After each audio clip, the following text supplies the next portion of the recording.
السلام علیکم، آپ دیکھ رہے ہیں اوپل نیوز اور میں ہوں نشین اشتیاق رانا۔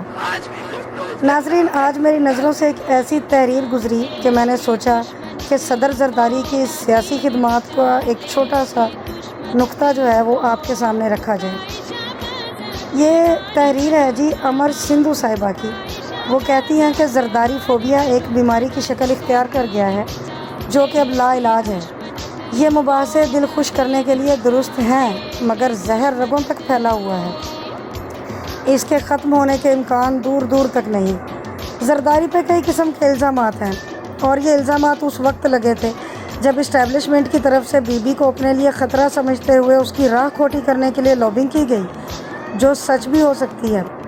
مثلا زرداری 10% ہے، ہوں گے، مگر بعد میں آنے والے شریفوں اور فوجیوں کی جائیدادیں سامنے آئیں تو لگا پروپیگنڈا مشینری کا کام زیادہ تھا۔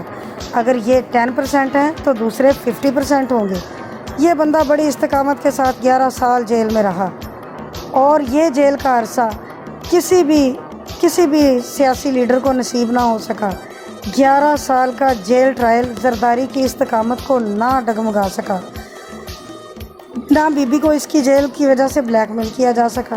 اس کی مثبت سیاست میں مخالفین پہ زمین تنگ نہ کرنا، اداروں پہ چڑھائی نہ کرنا، جیسے سپریم کورٹ پر نواز شریف کا حملہ اور ان دنوں سیاستدانوں پر، اسٹیبلشمنٹ پر اور supreme court per P T I کا حملہ، اور سب سے بڑی بات یہ کہ مفاہمتی سیاست شامل ہے۔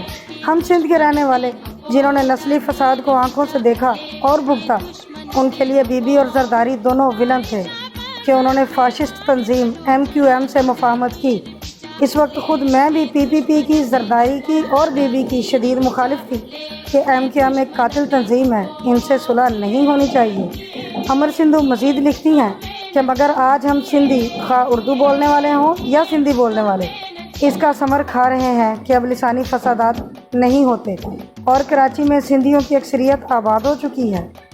باقی ماندہ شہر جو کبھی MQM کا گڑھ مانا جاتا تھا اور MQM کو شہری پارٹی کہا جاتا تھا، سکھر، میرپور خاص اور نواب شاہ میں اب PPP کے علاوہ کوئی نہیں۔ اب PPP شہروں میں بھی اتنی ہی موجود ہے جتنی دیہات میں۔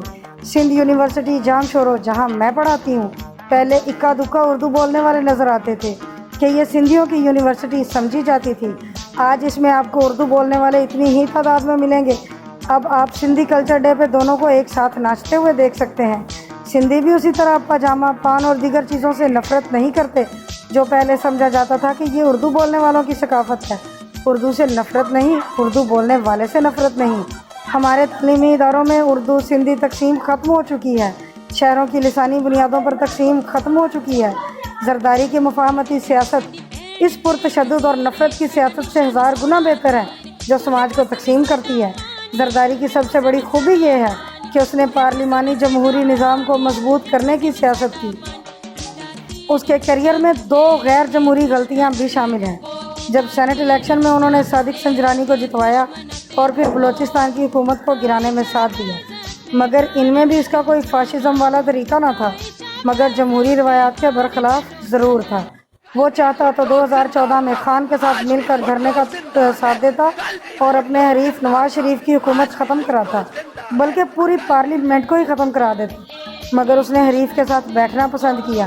اس سے بڑھ کر 18ویں ترمیم وہ کارنامہ ہے جو میں سمجھتی ہوں کہ 73 کے آئین سے بھی بڑا ہے۔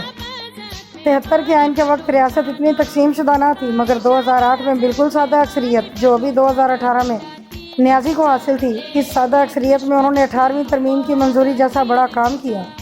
گلگت کو صوبہ بنایا، خیبر پختونخوا کو نام دیا، NFC کی تقسیم کا فارمولہ طے کیا اور صوبائی خود مختاری، 18ویں ترمیم میں نیب کا خاتمہ اور سپریم کورٹ کے ججوں کی تقرری میں پارلیمنٹ کا رول بھی ڈالا گیا۔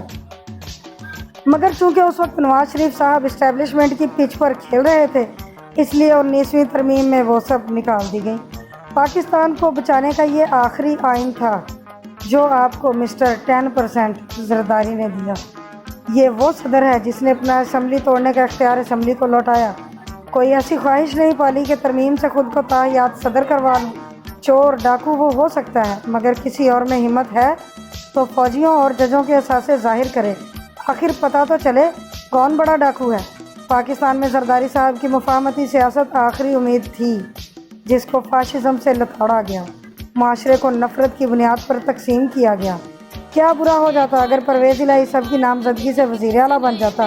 پنجاب اچھا چلتا۔ جس طرح سندھ میں MKM سے مفاہمت کے دور رس نتائج نکلے، اس کا پھل بھی پنجاب اور لاہور کو ملتا، مگر یہ کسی کو منظور نہیں تھا، کیونکہ سیاستدان آپس میں مل بیٹھے تو بڑے چور پہ بھی ہاتھ ڈالے جا سکتے ہیں، بڑا ڈاکو بھی پکڑ میں آ سکتا ہے۔ اس لیے اب سیاست کے نام پر نفرت کو اس حد تک لے گئے کہ مجھے پورے معاشرے کی تقسیم، اداروں کی تقسیم واضح نظر آ رہی ہے۔ ادارے تقسیم ہوں تو کیا ریاست کو تقسیم ہونے سے بچایا جا سکتا ہے؟ یہ بڑا اہم سوال ہے۔ اور آخر میں لکھتی ہیں کہ اسی آپ کے مسٹر 10% نے اسمبلی میں کہا تھا کہ ملک کو بالکنائزیشن کی طرف لے جایا جا رہا ہے۔ اب پاکستانی قوم سوچے کہ کون ایسا کر رہا ہے اور باہر کی طاقتوں کا کون اعلی کار ہے۔